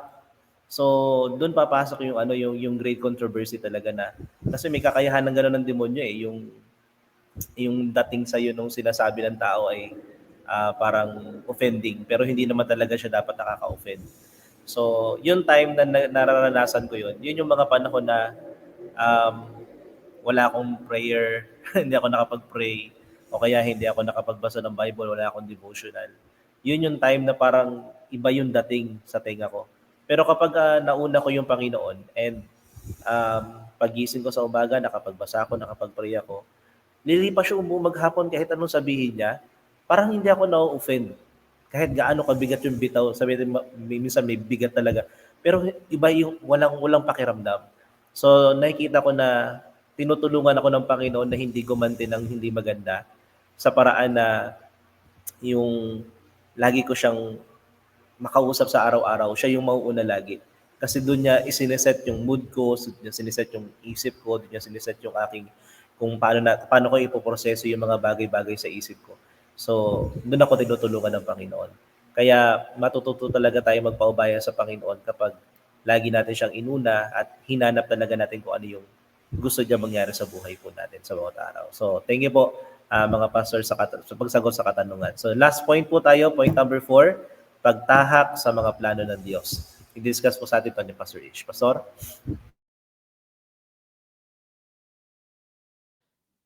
Ayan, so tayo dadako sa pang-apat na puntos, pagtahak sa mga plano ng Diyos, ang plano ng Diyos sa Israel. Ang wika po dito sa talatang ating babasahin, aking isinusugo ang isang anghel sa unahan mo upang ingatan ka sa daan at upang dalhin ka sa dakong aking inihanda. Mag-ingat kayo sa harap niya at digin ninyo ang kanyang tinig. Huwag kayong maghimagsik sa kanya sapagkat hindi niya patatawarin ang inyong pagsuway, sapagkat ang aking pangalan ay nasa kanya. Subalit kung diringgin mong mabuti ang kanyang tinig at gagawin mo ang lahat ng aking sinasabi, ay magiging kaaway ako ng iyong mga kaaway at kalaban ng iyong mga kalaban. Ayan na. So huwag kang yuyukod sa kanilang mga Diyos o maglilingkod man sa mga iyon o gagawa man ng ayon sa kanilang mga gawa. Kundi iyong wawasakin at iyong dudurugin ang kanilang mga haligi. Inyong sasambahin ng Panginoon ninyong Diyos at aking pagpapalain ang inyong tinapay at ang inyong tubig at aalisin ko ang sakit sa gitna ninyo. Walang babaeng makukunan o magiging baugman sa iyong lupain. Aking lulubusin ang bilang ng iyong mga araw. Aking susuguin ang sindak sa unahan mo. At lilituhin ko ang buong bayan na iyong paroroonan. At aking patatalikurin sa iyo ang lahat ng iyong mga kaaway. Exodus 23 verses 20 to 27. Grabe ka, tindi. Ano ang pangako ng ating Panginoon? Makapangyarihan ang kanyang pagdidisenyo. Grabe. Kung ating uunawain, mga mahal na mga kapatid, masasabi natin na the battle belongs to the Lord. Ang Diyos talaga ang siyang, ang siyang gagawa ng pakikipaglaban sapagkat ito ay kanyang laban. So, nakita natin mga kapatid, pero sa kondisyon na ipinagkaloob ng Panginoon sa kanyang bayan, ang kanya lamang na binigay na kondisyon ay sila ay makikinig at susunod sa kung ano ang nais noong anghel na inilagay ng Diyos sa harapan nila, sa kanilang unahan. At habang sila nananatili na kung saan ay masunurin, nakikinig sa tinig ng anghel, sila ay isasanggalang ng Panginoon. At napakaganda ng mga pagkakabigkas dito ng mga detalye kung anong gagawin ng Panginoon. Tapos ang gagawin pa ng Diyos, sabi niya, walang makukunan na anumang babae, walang magiging baog. Ibig sabihin, palalakihin, palalawakin niya ang angka ng Israel. At silang lahat ay makakasaksi sa kapangyarihan ng Diyos. Dito sa mga prinsipyong itinuturo, hindi sa sariling lakas makakamit ang tagumpay, kundi sa pagtitiwala sa kapangyarihan ng Diyos na makipaglaban para sa atin. Sabi nga ni Zechariah, di ba? 4:6, sabi, not by might nor by power, ang tinutukoy ay human side, pero ang sabi doon ay but by the Spirit. Sa pamagitan ng Espiritu ng Diyos. Mahalaga ang pagsunod sa patnubay ng Diyos dahil siya ang nakakaalam ng pinakamahusay na daan. Napakaganda po na mayroon laging nauuna sa daan. Dahil kapag mayroong nauuna sa daan, siya yung unang sasabak sa panganib. Kung ang Diyos ang nangunguna sa daan, tayo'y panatag na hahakbang na lamang sa kanyang mga yapak. So, ganun ang ginawa ng Panginoong Hesukristo sa atin. Nauna siya sa ating pagtakbo. He is the author, the finisher of our faith, mga mahal na mga kapatid. Sabi dito, mahalaga, ang Diyos ay nagbibigay ng pagkakataon sa lahat na magsisi at magbago. Ang kanyang palugit ay may limitasyon at hindi dapat abusuhin. Ayan, kaya nga, ang tawag natin dyan ay probation. Close of probation. O yung sa Tagalog, ang sabi pa sa Tagalog ay medyo idiomatic, pagsara ng pintuan ng awa. Kaya hindi dapat natin itong abusuhin. Hindi dapat ito dapat nating take for granted, mga kapatid. Dapat tayong manampalataya sa mga pangako ng Diyos kahit hindi natin agad nakikita ang katuparan nito. Ayan, mga kapatid ko, naniniwala tayo na sa pagtahak sa plano ng Diyos, may kasiguraduhan tayo. Ang problema, pastor, ay kapag gumawa tayo ng sarili nating plano at yun ang sinunod natin sa ating buhay.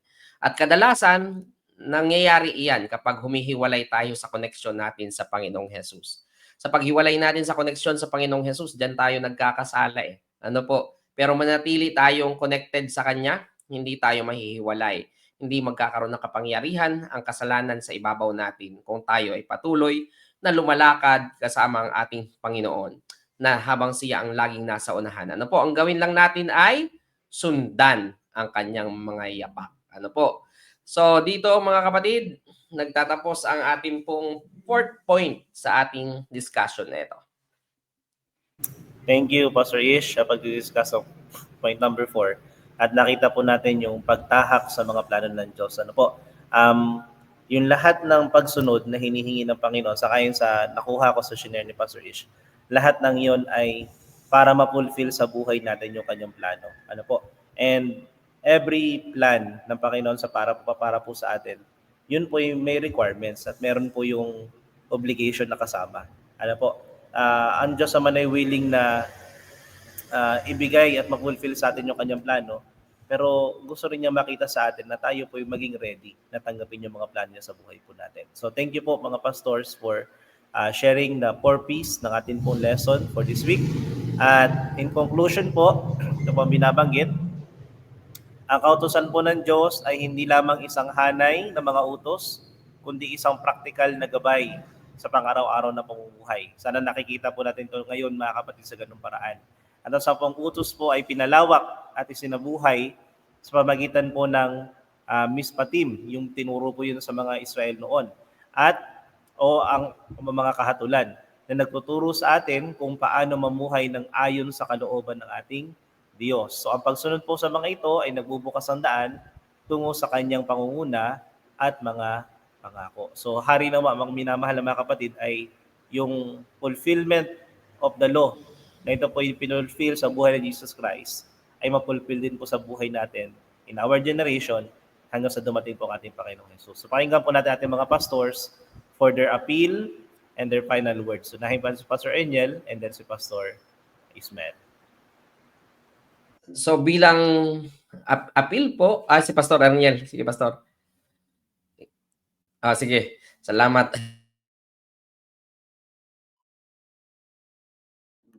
Ayun. Salamat Pastor Ish, Pastor Josh. So yun po mga kapatid, maraming salamat po sa patuloy niyo pong pagsama sa amin hanggang umabot tayo sa puntong ito ng ating pong pagtatapos sa ating pong lesson. Ang nais ko lang pong dalhin, no, sa kabila po ng ating pong nararanasan dito po sa sanlibutan ito, bagaman na marami at madalas naranasan natin injustices mga kapatid, ang sasabihin natin unfairness sa ating pong mga araw-araw na pamumuhay dahil sa hindi natin kontrolado ang nasa paligid mga kapatid at ang mga kasamaan nga po dulot ng kaaway, ay manatili po sa ating kaisipan, sa ating mga puso na mabuti ang Diyos, mapagmahal ang Diyos, maibigin ng Diyos. At ang kanyang mga kautusan mga kapatid, siyang ating patuloy na ipamuhay. At ang kautusan ng Diyos mga kapatid ay kahit pa sabihin nating isa lang ang nakatingin sa atin, isa lang ang ating kayang impluwensyahan mga kapatid, ay malaking bagay na ito para ang sabi nga ang sabi ng ating pag-aaral, para ang kaayusan at panunumbalik ng relasyon ay unti-unting makita at maisagawa at ma-fulfill ng Panginoon through sa ating po mga buhay at mga araw-araw na pinapahayag. Salamat po at patuloy po tayong manatili na tapat sa ating pong Panginoon. Maraming salamat. Ayan. So, bilang appeal po mga kapatid ko, sa lahat po ng mga nakasusubaybay at nakakapanood, ang kautusan ng Panginoong Diyos, kailanman ito ay hindi napawalang bisa, hindi ito nagtapos sa krus. In fact, ang pagparito ni Jesucristo ay para mas lalo pang pagtibayin ito at ipakita sa atin ang mga praktikal na paraan kung paano ito dapat na masunod sa ating pong pang-araw-araw na buhay. Ang pagparito ni Jesus ay para sirain yung mga nag-ipon-ipon na mga maling mga interpretasyon patungkol sa kautusan ng ating Panginoong Diyos. At mas ginawa niyang praktikal sa pamamagitan ng kanyang halimbawa kapag atin laging pinagbubulay-bulayan ng kanyang mga salita at sinisikap natin na gamitin ang biyayang tinanggap natin mula sa Panginoon upang tularan ang kanyang mga halimbawa, tayo po ay nagpapatuloy sa paglago na tayo ay mabago patungo sa kanyang likas. Hanggang sa bawat isa po sa atin ay maging pangunahin sa ating puso ang pag-ibig sa Diyos at pati na sa ating kapwa. Maraming salamat po mga pastor sa inyong appeal at maraming salamat din po mga kapatid sa inyong po mga pagsama sa ating pong pag-aaral. Nakatapos po tayo at naniniwala ako na tayo po'y kagaya po namin, kayo po'y nagkaroon ng panibagong karunungan mula po sa ating Panginoon tungkol sa kanyang kautusan. So, bago po natin tapusin ang ating pag-aaral ngayon, atin pong hilingan si Pastor Ish para po sa ating closing prayer. Pastor? Tayo po ay manalangin. Minamahal namin Diyos, kami nagpapasalamat sa napakagandang panahon na kami ay iyo pong tinulungan sa pagdidiscuss ng amin pong Sabbath School lesson na may kinalaman po, Panginoon, sa banal na kautusan. Kami nagpapasalamat na sa kakulangan namin ng pag-unawa sa iyong kautusan ay nagbigay ka talaga ng demonstrasyon ng eksaktong katuparan kung paano ito maisasagawa sa aming buhay. Hindi mo lamang nais, Panginoon, na makilala ka, ang nais mo din, mahal na Diyos, ay ang pagkakilala sa iyo ay mangyari na may resulta at epekto sa aming buhay na kami po ay mababago tungo sa katulad ng pag-uugali at pamumuhay ng aming Panginoong Hesus. Mahal na Panginoong Diyos, kami nagpapasalamat na laging laan ang iyong biyaya at ang iyong biyaya ay sapat sa aming mga kahinaan na ito ang nagbibigay lakas sa amin sa mga punto na kung saan kami ay nahihirapan.